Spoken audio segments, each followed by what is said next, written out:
આવેલ છે। તેવી જ રીતે પાટણના વાઘડોળ ખાતે 4/4ના રોજ જીઆરડીના એક જવાન ઉપર હુમલોનો બનાવ બનેલ હતો, જેમાં સામેલ આરોપીઓએ પાસા હેઠળ ધરપકડ કરી સુરત જેલ ખાતે મોકલી આપવામાં આવેલ છે। અન્ય એક બનાવ રાજકોટ શહેરનો છે, જેમાં 19/4/2020ના રોજ પોલીસ જ્યારે 2 આરોપીઓ ધરપકડ કરીને લઈ જઈ રહી હતી, ત્યારે અમુક લોકો દ્વારા હુમલો કરીને કાર્યવાહીમાં અવરોધ ઊભું કરવામાં આવેલ હતો।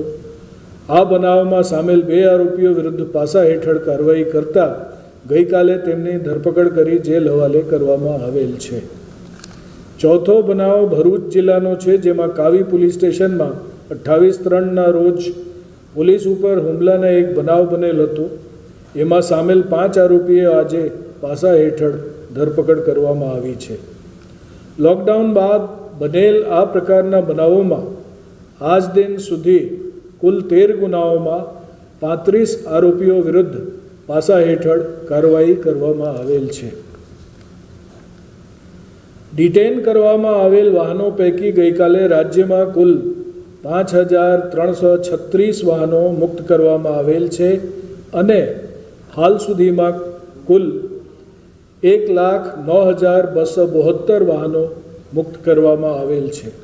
સોસાયટીના સીસીટીવી પોલીસ દ્વારા ચેક કરવામાં આવે છે અને તે આધારે ગઈકાલે રાજ્યમાં કુલ 33 ગુના દાખલ કરવામાં આવેલ છે, જેમાં 60 લોકોની ધરપકડ થઈ છે અને રાજ્યમાં આજ સુધીમાં આવા 257 ગુનામાં 444 લોકોની અટકાયત કરવામાં આવેલ છે। લોકડાઉન ચાલુ છે ત્યાં સુધી પોલીસ દ્વારા સતત ડ્રોન, સીસીટીવી અને ANPRના માધ્યમથી નજર રાખવામાં આવશે અને જ્યાં લોકડાઉન ભંગના બનાવો ધ્યાને આવશે ત્યાં કાયદેસરની કાર્યવાહી કરવામાં આવશે। તમામ પ્રકારની અફવાઓને પણ ગંભીરતાથી લઈને કાયદેસરના કાર્યવાહી કરવામાં આવશે। ગઈકાલે રાજ્યમાં ડ્રોનના ફૂટેજના મદદથી 376 ગુનાઓ દાખલ થયેલ છે। આજ સુધીમાં ડ્રોનના ફૂટેજના મદદથી 8,547 ગુનાઓ દાખલ કરવામાં આવેલ છે અને 17,190 લોકોની ધરપકડ કરવામાં આવેલ છે।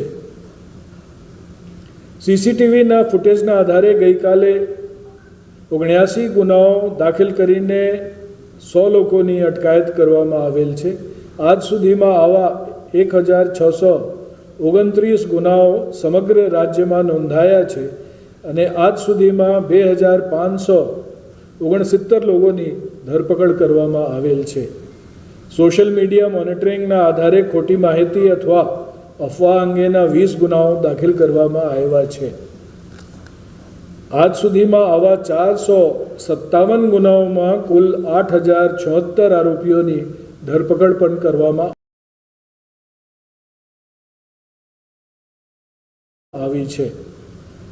સોશિયલ મીડિયા ઉપર અફવાઓ ફેલાવતા કુલ 37 એકાઉન્ટ પણ પોલીસ દ્વારા બંધ કરવામાં આવેલી છે। ગઈકાલે ANPRના એનાલિસિસથી કુલ 50 ગુનાઓ અને આજ સુધીમાં કુલ 480 ગુનાઓ દાખલ થયેલ છે। વિડીયોગ્રાફર દ્વારા થયેલ શૂટિંગના આધારે ગઈકાલે કુલ 104 ગુનાઓ અને આજ સુધીમાં કુલ 757 ગુનાઓ દાખલ થયેલ છે। પ્રહરી જેવા ખાસ વાહનો ઉપર જે કેમેરા લાગેલા છે તેની મદદથી ગઈકાલે 28 ગુનાઓ અને આજ દિવસ સુધીમાં 303 ગુનાઓ દાખલ કરવામાં આવેલ છે।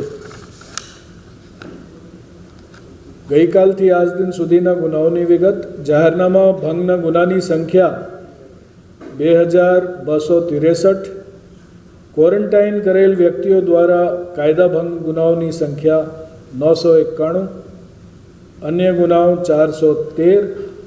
ગઈકાલના કુલ ગુના 3,667, આરોપી અટક કરેલાની સંખ્યા 4,500, જપ્ત કરેલ વાહનોની સંખ્યા 3,599।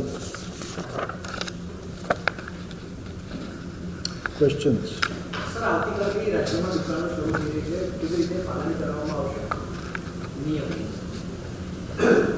જો મોટાભાગમાં લોકડાઉનમાં જ્યાં જ્યાં જે વસ્તુઓમાં છૂટછાટ આપવામાં આવી રહી છે એ ક્રમબદ્ધ ભારત સરકારની ઇન્સ્ટ્રક્શન્સ આવી રહી છે અને એ પ્રમાણે જ જે છૂટછાટના વિસ્તાર છે તે સિવાયમાં જે કન્ટેનમેન્ટ એરિયા છે એના ઉપર અમારી નિગરાની સારી રીતે અને કઠોર દૃષ્ટિથી રહેશે.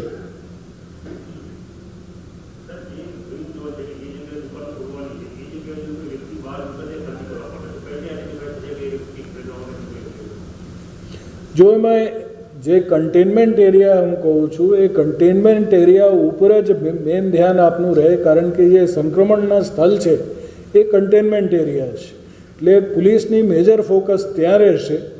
એ એરિયા સિવાય બીજા એરિયા જે છે 144નું જાહેરનામું તો છે જ, છૂટછાટ ભલે મળે પર માણસો ભેગા થવી જોઈએ નહીં, અને જ્યાં 5થી વધારે માણસો ભેગા થાય ગુનો તો ઓટોમેટિકલી બને છે. એટલા માટે એવા એરિયાઝમાં શોપિંગ અને બીજી એરિયાઝમાં પણ કહેવામાં આવે છે કે 4 માણસોથી વધારે ના હોવું જોઈએ, સોશિયલ ડિસ્ટન્સ મેન્ટેન કરવું જોઈએ, માસ્ક પહેરવું જોઈએ અને શક્ય હોય અગર ગ્લવ્સ હોય તો ગ્લવ્સના વપરાશ પણ થવું જોઈએ.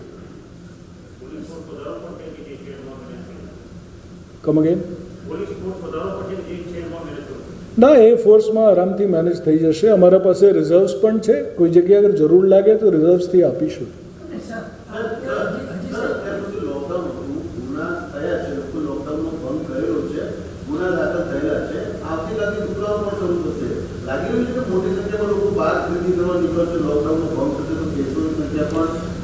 જો અમે એટલે ટેક્સ્ટમાં જ આજે ગાઈડલાઇન્સ બાબતે વાત કરી કે સ્કૂટર ઉપર યા મોટરસાઇકલ ઉપર એક માણસ જાય, કાર હોય તો 2 માણસો હોય, ડ્રાઈવર સિવાય એક માણસ રહે, સોશિયલ ડિસ્ટન્સ મેન્ટેન કરે, ગીર્દી ના રહેવું જોઈએ.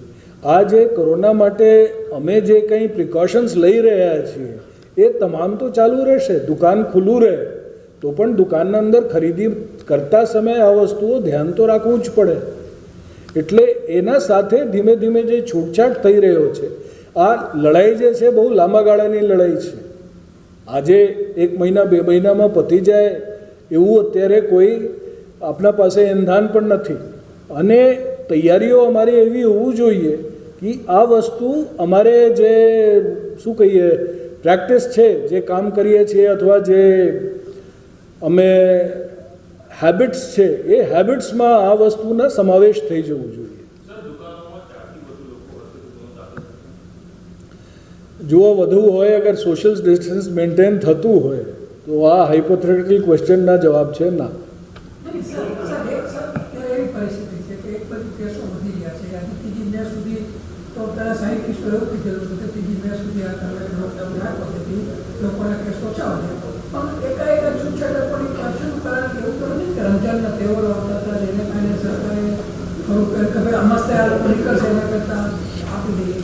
જો નોર્મલી લોકડાઉન ગમે તે જગ્યાએ જ્યારે હટી છે, આ ક્રમબદ્ધ સિલસિલામાં હટ્યો છે.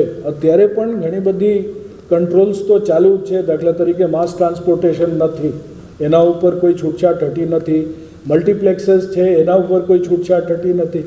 એટલે જે મોટા મોટા ગીર્દીવાળો એરિયા છે એના ઉપર તો હજુ છે જ, અને ધીમે ધીમે ક્રમબદ્ધ આ કાર્યવાહી શરૂ થાય છે. હવે જે દિશા નિર્દેશ દિલ્હીથી અને અમારા સરકાર તરફથી આવે એ મુજબ આગળની કાર્યવાહી થશે.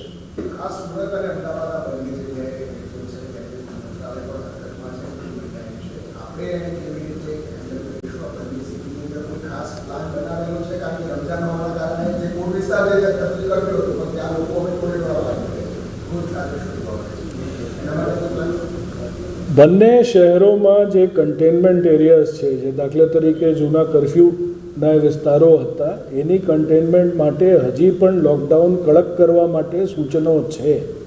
અને આ સૂચનો સિવાયના હું જ્યારે અગાઉ વાત કર્યો આઈબી તરફથી, અને પછી એક જુદી ટીમ મોકલીને હું ચેક પણ કરાવ્યા છું, અને એમાં જે જગ્યા આપને ઉણપ દેખાય છે સૂચનો આપીને એમાં સુધારો પણ કરવાનો નિર્દેશ આપવામાં આવશે.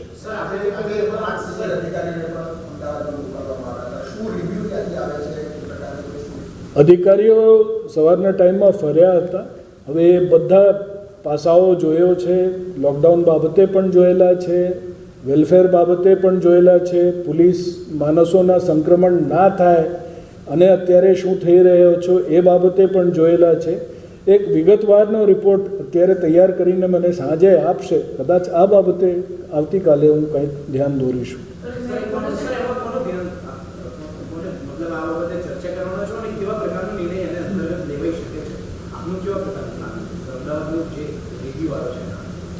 અમદાવાદના રિવ્યૂ હજી મારા પાસે આવી નથી, સાંજ સુધી આવશે.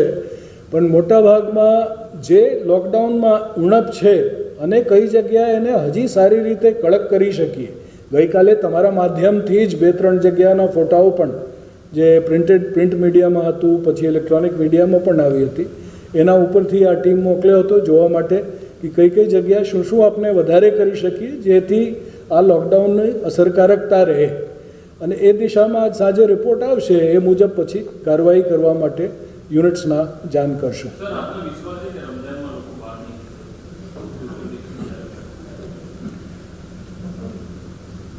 એક અગાઉ વાત કર્યો હતો, જાન હે તો જહાન હે.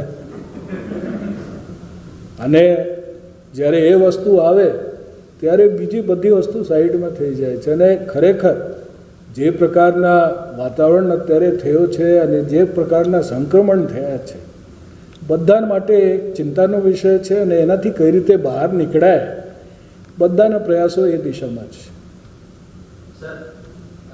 મ્યુનિસિપલ કમિશનર અમદાવાદ એવું માને છે કે સંક્રમણના કેસોની સંખ્યા વધી શકે. અગ્ર સચિવ જયંતિ રવિ મેડમ એવું કહે છે સવારે કે હજુ 2 મહિના લાગશે આ પરિસ્થિતિમાંથી નિપટવા. આપનો વિભાગ અને આપનો દૃષ્ટિકોણ શું કહે છે કે અત્યારે જો 3 મે સુધીમાં જો જે રીતે હળવાશ અપાઈ રહી છે એ જોતા આવનારા 2 મહિના જયંતિ મેડમ ના નજરિયામાં કેવા હોઈ શકે? જો એમાં એવું છે, હું હેલ્થ એક્સપર્ટ નથી, સૌથી પહેલાં તો હું આ જ કહું છું. અને બીજું, મારે પોલીસ તરીકે મારે લોકડાઉનનો અમલ કરવાનો 3 તારીખ સુધી મારો પહેલો હેતુ છે. એ ફ્યુચરની વાત છે, ફ્યુચરમાં શું આવે છે, જે આવશે આપણે ધ્યાને તો મૂકવામાં આવશે જ. હવે 3 તારીખ સુધી લોકડાઉનના કઈ રીતે ક્યાં ક્યાં કડક અમલ થાય એ મારો પહેલો ટાર્ગેટ છે. અને ત્યાર પછી અગર કદી હળવાશ આવે યા જે કંઈ આવે એ પ્રમાણે ફોર્સના કઈ રીતે દિશા નિર્દેશ આપવું હોય એ દિશામાં પછી વિચારીશું.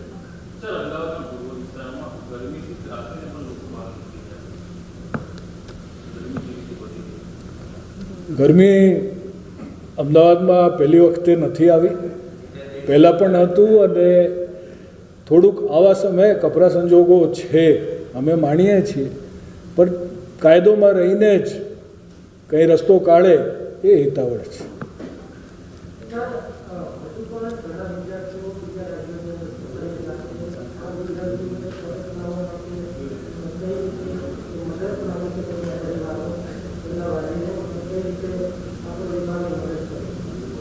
જો અમે ફેસિલિટેટ કરવાના છીએ, પણ રાજ્ય સરકાર અને મુખ્યમંત્રીશ્રીએ આ દિશામાં વિચારીને જે જગ્યાઓ બીજા સ્ટેટ્સના મુખ્યમંત્રી શ્રી સાથે એમની ચર્ચાઓ થયેલી છે, ચીફ સેક્રેટરીના લેવલ ઉપર પણ ચર્ચાઓ ચાલે છે.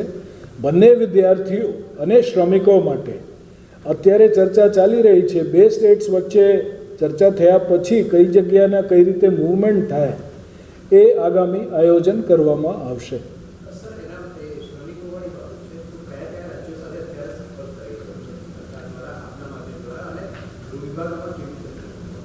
ગૃહના એમાં કોઈ રોલ નથી. ગૃહના રોલ ફક્ત ફેસિલિટેટર માટે છે કે એક વખત સરકાર નિર્ણય કરી લે કે આ પ્રકારે અહીંથી ગુજરાતથી બહાર જે રાજ્યમાં શિફ્ટ કરવું હોય અને કઈ રીતે શિફ્ટ કરવું હોય એ બંને રાજ્યો વચ્ચે ચર્ચા થયા પછી જ્યારે ડિસાઇડ થાય ત્યારે ગૃહ એને ફેસિલિટેટ કરશે કે જવામાં કોઈ અવગણ ના આવવું જોઈએ. हिंदी